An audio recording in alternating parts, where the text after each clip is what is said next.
Assalamu alaikum wa rahmatullahi wa barakatuh. This is part two in our series about modesty, Haya. Moving forward, instead of using the word modesty, I'm going to try to use the word Haya as we want to improve our vocabulary. And honestly, the word Haya is much more comprehensive, and translating it as modesty doesn't do it enough justice. So let's start calling it Haya from now on. So some people have modesty in public, but not in private. And some people are modest in private, but have no boundaries, no shame in public. We need to identify the two different types of haya that complete each other and then come together to protect your iman. So when we say haya, people immediately think of how I act in front of people, but that's just a part of it. We have haya'u min Allah wa haya'u min nas. Haya'u min Allah is the private haya between you and Allah. How do you feel about the fact that Allah subhanahu wa ta'ala is ever knowing, is the most knowing of all that you do? Allah knows that which you do. How do you feel about that?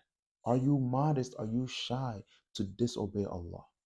And then haya'u minan nas is how are you in terms of your interactions with people? Do you overshare? Do you cross boundaries? Do you not set boundaries for yourself? How do you interact with the people? These are the different sides, the different dimensions of haya, of modesty that we must understand. So if your haya before people is strong, but your haya before Allah is weak, that creates hypocrisy. You're very nice and shy and you lower your gaze in front of people. But when nobody is around, when no one is looking, you are not afraid to disobey Allah. You are not shy of disobeying Allah, even though you know that Allah sees all that you do. That creates hypocrisy. And if it's the other way around, well, then you are distorting your self image, which is also improper of a Muslim. Where maybe, yes, in private, you try not to disobey Allah, but when you are in front of people, you don't have shame, you don't draw boundaries, you say and do all and everything, you say and post all kinds of things, you watch all kinds of things, you don't have boundaries when it comes to people. So you might say that, yes, I have haya between me and Allah when it is time to pray, when nobody is watching, without nobody telling me what to do. I get up and I go pray because I am shy that Allah sees that His servant is sitting there when it is time to pray. MashaAllah. That is very beautiful. But then you are the same person who knows that when you like a post, your like is going to be visible to everyone. And then you like a certain kind of content or you follow a certain kind of person that is inappropriate for you as a Muslim man or inappropriate for you as a Muslim woman, for you to follow, for you to like, for you to watch, and yet you still do so. When you do so, you are putting yourself out there that this is the type of thing you do. So you have haya between you and Allah, but you don't have haya between you and the people. And interestingly, in almost all the ways that you can have haya between you and the people, it still goes back to Allah because it comes down to disobeying the guidelines that Allah and His Prophet has given us. In the world that we live in today, the modesty before people aspect ends up being distorted in two different ways. And I need you to pay attention to this to make sure that you are not making this mistake. One way that modesty before the people, haya'u minan nas, is being distorted is that you have shyness in what you present in front of people, not because you are afraid to sin, but because you are afraid of being caught. This creates a double life. You're shy not because you don't want to disobey Allah. You're shy in some of your actions because you don't want people to know what you're up to. And this is being rewarded by incognito browsing, creating a second profile that has no name, no picture, no way for people to identify who you are. And you do all kinds of things and watch all kinds of things and join all kinds of discords and involve in all kinds of conversations. Astaghfirullah. Astaghfirullah.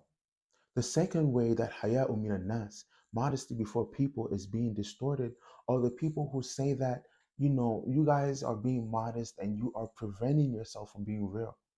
It's like when you tell someone to be modest, they understand it as you're telling me not to be my authentic self.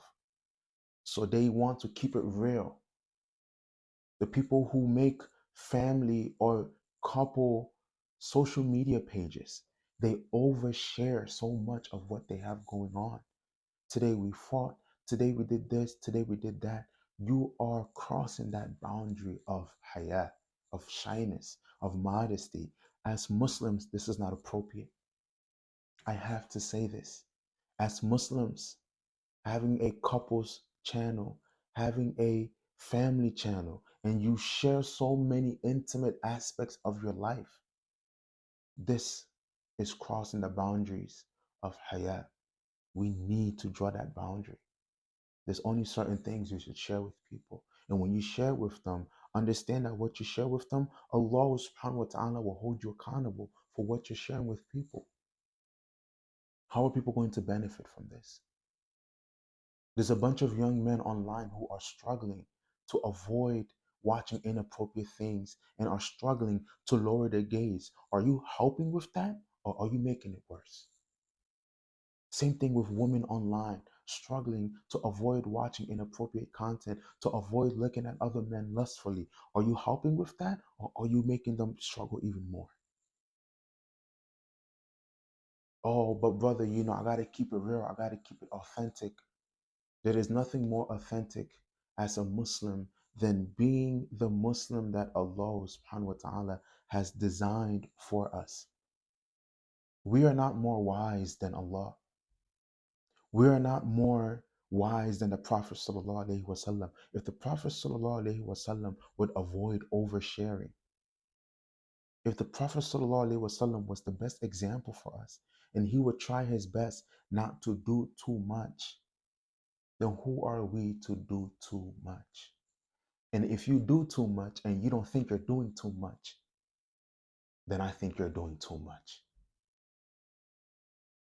And not according to what I think, but according to what the Quran and the Sunnah is instructing us to do. So we need to, again, re-evaluate the way we present ourselves online, the way we present ourselves in front of people when we go to work, when we go to school. Are we doing too much? Being real, being authentic means being an authentic Muslim. If you're not careful, being your authentic self will end up being replaced with desire, and you're being your authentic version of who you would want to be if the limits of Allah did not exist. If Islam was not a thing, and if I did not have to follow Islam, and I didn't have any rules and guidelines to abide by, this is what I would like to be like. And we call that our authentic selves. That is just our desires being exposed to everyone. We're exposing our desires to everyone. Control yourself. Draw a limit and be modest. May Allah make it easy for us to be modest, and may Allah accept our Ramadan. Wassalamu alaikum wa rahmatullahi wa barakatuh.